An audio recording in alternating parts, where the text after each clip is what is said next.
Richard Moore here from 8-StepStartup. So the next startup tip of the day, I think we're halfway now. I'm doing 30 of these. These are tips from professors, business leaders and best-selling authors. This one is about sacrifice, okay? So this is something I bring up quite a bit with the people I teach each week and the people I mentor as well who are running their own businesses.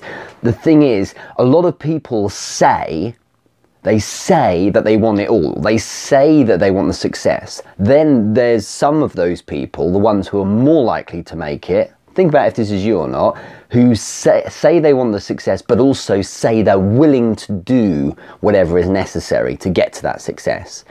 Of those people, there's even smaller amount of people who don't just say they want success, don't just say they're going to do whatever is necessary to get success, but actually do it as well.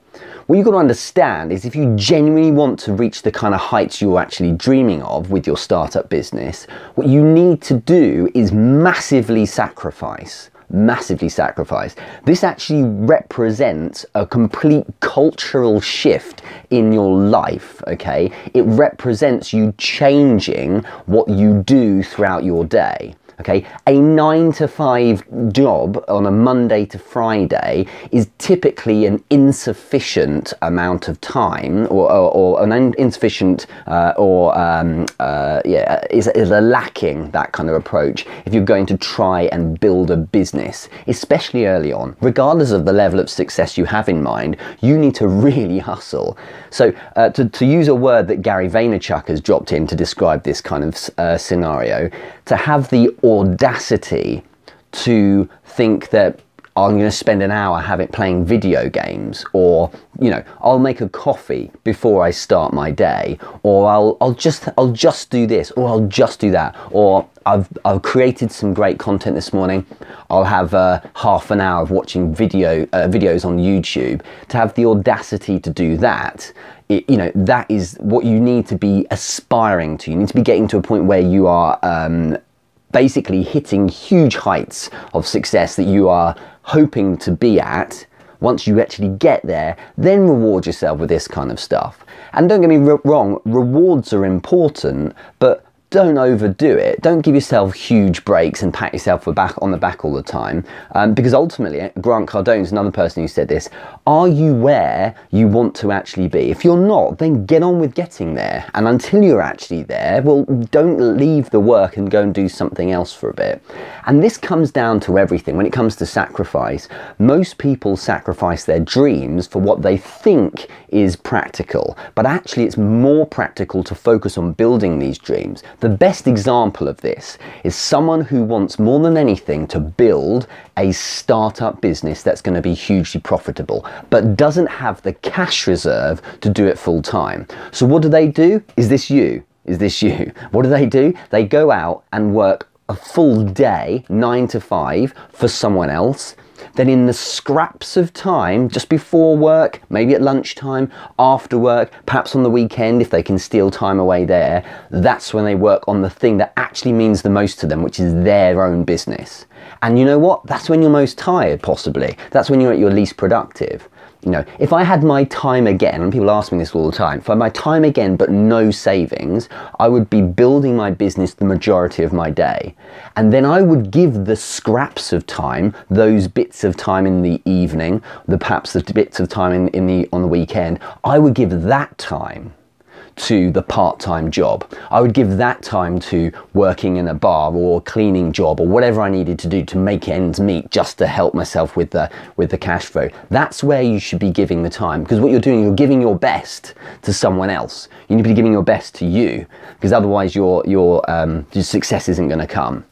And this all stems from focusing on one thing only, which is getting yourself to success. Nothing else should get in the way. Yes, you may have habits of, playing video games or loving, watching particular things on Netflix. Good for you. But until you're starting to see some signs of success, then on what planet have you earned that right? That sounds pretty hardcore, but that's the kind of tone you might want to try taking with yourself, because it'll get you to success much quicker. And when I was in touch with Christian Stadler, he's the professor for strategic management at Warwick Business School, which is a massive business school here in the UK. I'm a big fan of Warwick because that's where I went as well at uni. But Christian told me that it's really simple for him as a professor working in the academic world, but also focusing on business teaching. He says, I always focus on the one top journal that I should be writing for. If I can be only in that top journal, well, yeah, I might get breaks in other ones on the way, but that's the top one I want to work for. And what he basically says is focus on the one thing that's going to get you to the top, and nothing else is as important. So leave everything else behind. Just ask yourself, really? Video games? Really? Reading OK Magazine? Really? Watching some reality TV program on TV?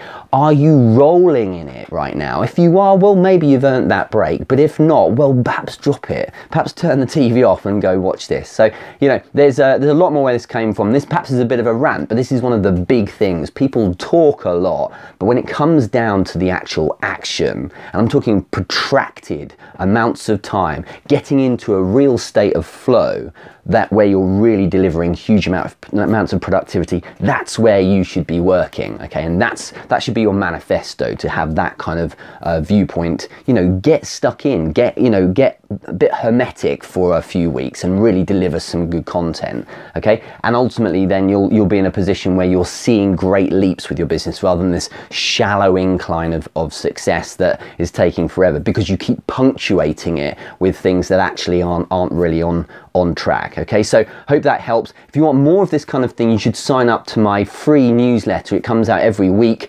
8-Step Startup, of course, people like Christian Stadler and many other well-known business leaders, authors and professors. These guys are all helpfully contributing great ideas, so I share them for free. Go to www.8stepstartup.com for more information on that, and I'll speak to you tomorrow for the next startup tip of the day.